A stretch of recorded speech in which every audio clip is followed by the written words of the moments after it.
अनंत तृतीया तथा रस कल्याणनी तृतीया व्रत।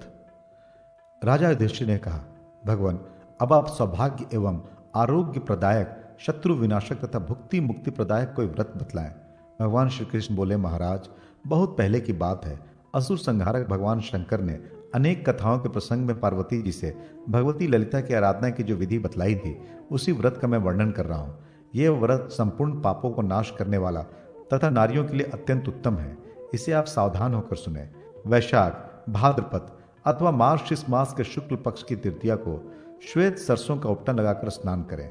गोरोचन, मोथा, गोमूत्र, दही, गोमय और चंदन, इन सब को मिलाकर मस्तक में तिलक करें, क्योंकि यह तिलक सौभाग्य तथा आरोग्य को देने वाला है तथा भगवती ललिता को बहुत प्रिय है। प्रत्येक मास के शुक्ल पक्ष की तृतीया को सौभाग्यवती स्त्री रक्त वस्त्र, विधवा गेरू आदि से रंगा वस्त्र और कुमारी शुक्ल वस्त्र धारण कर पूजा करें। भगवती ललिता को पंचगव्य अथवा केवल दुग्ध से स्नान कराकर मधु और चंदन पुष्प मिश्रित जल से स्नान कराना चाहिए। स्नान के अनंतर श्वेत पुष्प, अनेक प्रकार के फल, धनिया, श्वेत जीरा, नमक, गुड़, दूध तथा घी का नैवेद्य अर्पण कर श्वेत अक्षत तथा तिल से ललिता देवी की अर्चना करें। प्रत्येक शुक्ल पक्ष में तृतीया तिथि को देवी की अर्चना करें। प्रत्येक शुक्ल पक्ष में तृतीया तिथि को देवी की मूर्ति के चरण से लेकर मस्तक पर्यंत पूजन करने का विधान इस प्रकार है।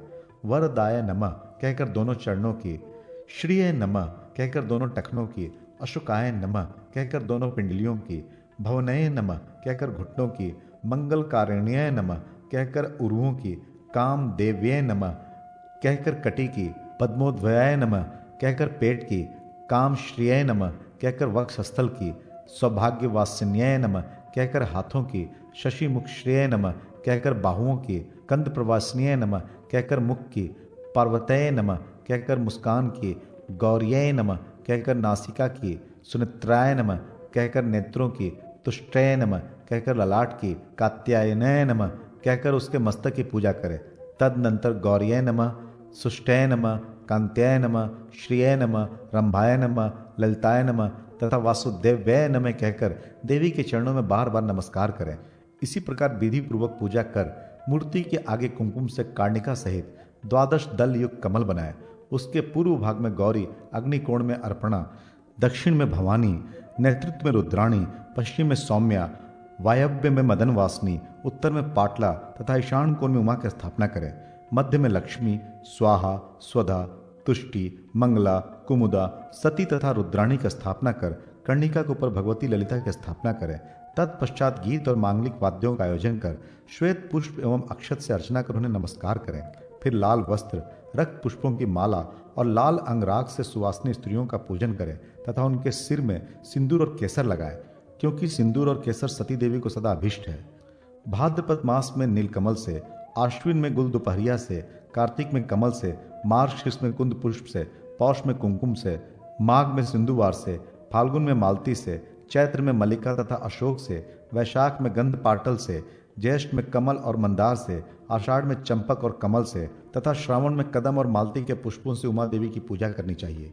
भाद्रपद से लेकर श्रावण आदि 12 महीनों में क्रमशः गोमूत्र, गोमय, दूध, दही, घी, कुशोदक, बिल्व पत्र, मदार पुष्प, गो श्रृंगोदक, पंचगव्य और बेल का नैवेद्य अर्पण करें। प्रत्येक पक्ष की तृतीया में ब्राह्मण दंपति को निमंत्रित कर उनमें शिव पार्वती की भावना कर भोजन कराएं तथा वस्त्र, माला, चंदन आदि से उनकी पूजा करें। पुरुष को 2 पीतांबर तथा स्त्री को पीली साड़ियां प्रदान करें। फिर ब्राह्मणी स्त्री को सौभाग्याष्टक पदार्थ तथा ब्राह्मण को फल और स्वर्ण निर्मित कमल देकर इस प्रकार प्रार्थना करें, देवी, जिस प्रकार देवाधिदेव भगवान महादेव आपको छोड़कर अन्यत्र कहीं नहीं जाते, उसी प्रकार मेरे भी पतिदेव मुझे छोड़कर कहीं न जाए।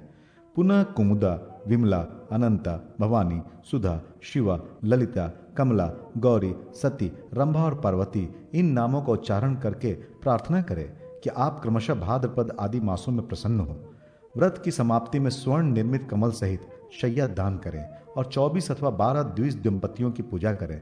प्रत्येक मास में ब्राह्मण दंपतियों की पूजा विधि पूर्वक करें। अपने पूज्य गुरुदेव की भी पूजा करें। जो इस अनंत तृतीया व्रत का विधि पूर्वक पालन करता है वो 100 कल्पों से भी अधिक समय तक शिवलोक में प्रतिष्ठित होता है। निर्धन पुरुष भी यदि 3 वर्षों तक उपवास कर पुष्प और मंत्र आदि के द्वारा इस व्रत का अनुष्ठान करता है तो उसे भी यह फल प्राप्त होता है। साध्वा स्त्री, विधवा अथवा कुमारी जो कोई भी इस व्रत का पालन करती है वो भी गौरी की कृपा से उस फल को प्राप्त कर लेती है। जो इस व्रत के महात्म्य को पढ़ता अथवा सुनता है वो भी उत्तम लोकों को प्राप्त करता है। भगवान श्री कृष्ण बोले, महाराज अब एक व्रत और बता रहा हूँ जिसका नाम है रस कल्याणनी तृतीया। यह पापों का नाश करने वाला है। यह व्रत माघ मास के शुक्ल पक्ष की तृतीया को किया जाता है। उस दिन प्रातःकाल गो दुग्ध और तेल मिश्रित जल से स्नान करें, फिर देवी की मूर्ति को मधु और गन्ने के रस से स्नान कराएं तथा जाति पुष्पों एवं कुमकुम से अर्चना करें। अनंतर पहले दक्षिणांग की पूजा करें, तब वामांग की।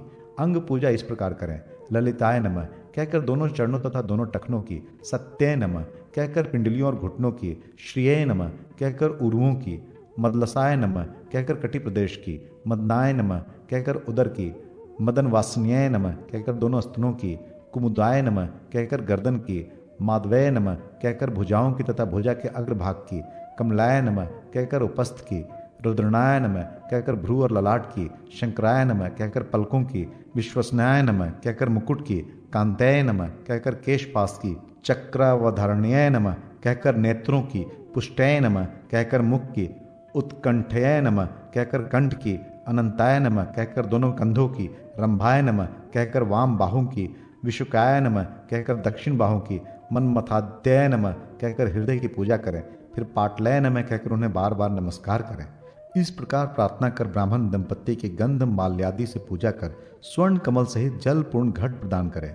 इस विधि से प्रत्येक मास में पूजन करें और माघ आदि महीनों में क्रमशः लवण, गुड़, तेल, राई, मधु, पानक, जीरा, दूध, दही, घी, शाक, धनिया और शर्करा का त्याग करें। पूर्व कथित पदार्थों को उन मासों में नहीं खाना चाहिए।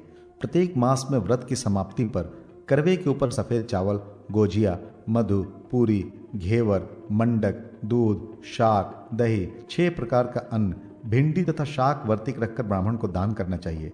माघ मास में पूजा के अंत में कुमुदा प्रियताम ये कहना चाहिए।